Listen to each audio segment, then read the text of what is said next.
Hi friends, ఈరోజు దినపత్రికలో ఒక విచారకరమైనటువంటి వార్త రావడం జరిగింది. సో మరి వైకుంఠ ఏకాదశి టోకన్ల జారీలో తొక్కిసలాట 6 మృతి చెందడం జరిగింది. సో ఇది చాలా హృదయ విదారకరమైనటువంటి వార్త అని చెప్పొచ్చు. సో ఇక్కడ కొన్ని దృశ్యాలు చూసినట్లయితే మనకు అర్థమవుతుంది. సో దానికి సంబంధించినటువంటి ఒకసారి వీడియో కూడా మీకు చూపెడతాం.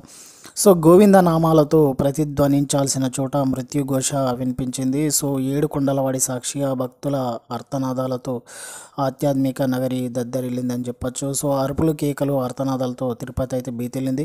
సో చిన్నారులు, వృద్ధులు ఉక్కిరిబిక్కిరయ్యారు. మహిళల కన్నీటి పర్యతమయ్యారు. కింద పడ్డ వాళ్ళని తొక్కుకుంటూ వెళ్ళవలసినటువంటి కొందరు, ప్రాణాలు కాపాడుకోవాలనే అటువంటి కొంతమంది, ఆ తొక్కిసలాటలో కొంతమంది అయితే చనిపోవడం జరిగింది.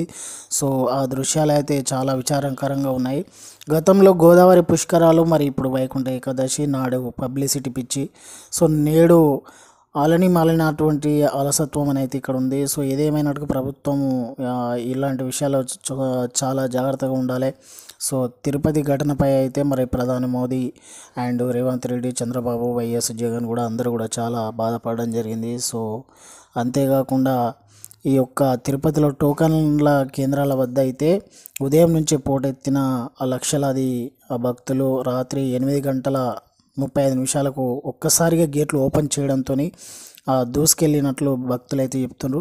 సో క్యూ లైన్ల నిర్వహణలో కొంచెం అధికారులు అలసత్వం అనేది అయితే మనకి ఇక్కడ హైలైట్గా రావడం జరిగింది. సో ఫలితంగానే తోపులాట, నలిగిపోయినటువంటి వృద్ధులు, చిన్నారులు, మహిళలు, సో చాలామందికి కూడా దెబ్బలు తగలడం, అదేవిధంగా వీళ్ళని దగ్గరలో ఉన్నటువంటి రుయా నిమ్స్ ఆసుపత్రిలోకి అయితే క్షతగాత్రులను అయితే తరలింపు, భక్తుల అర్తనాదాలతో దద్దరిల్లినటువంటి ఆధ్యాత్మిక నగరం.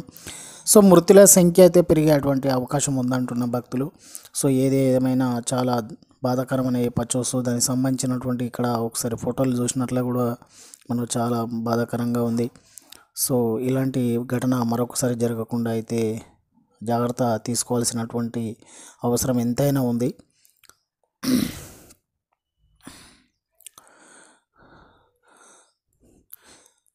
సో ఫ్రెండ్స్, ఇక్కడ చూడండి, మనకు ఫోటోలను చూస్తేనే చాలా బాధగా ఉంది. మరి ఇది ఎందుకు అట్లా జరిగిందో అర్థం కావడం లేదు.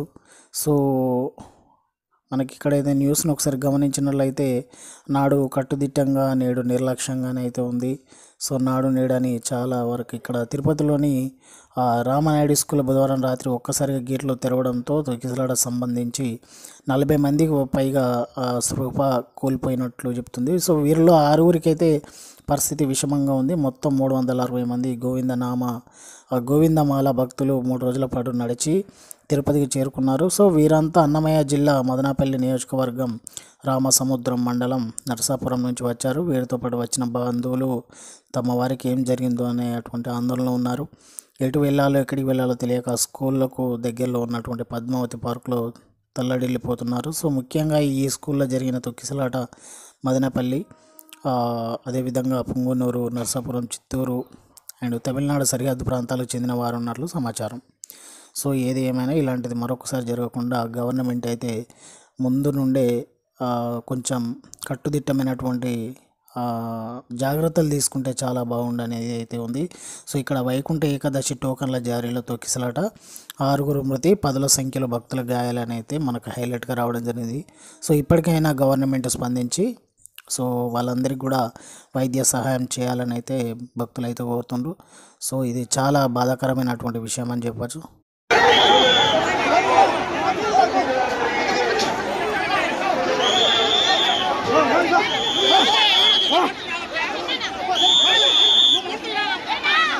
మా రిపోర్టర్ లాగుతున్నాడు సార్ ఆల్రెడీ.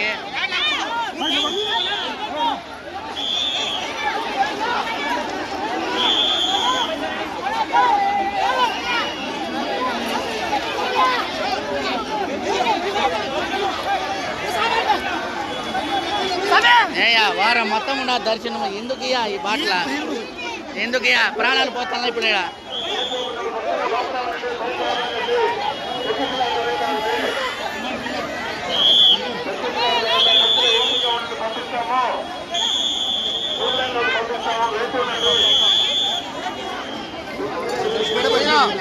లేపండి లేపండి బాబు.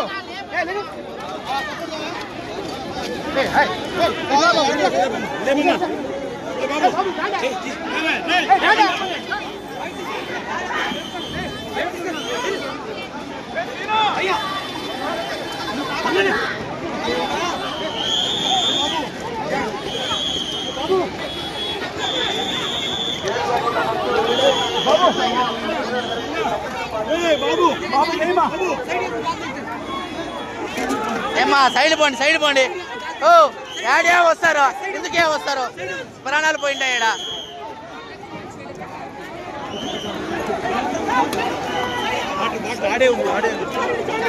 అన్నా వారం మొత్తం ఉందన్నా మీరు కూడా ఎందుకన్నా ప్రాణాలు పోయిండా ఈడ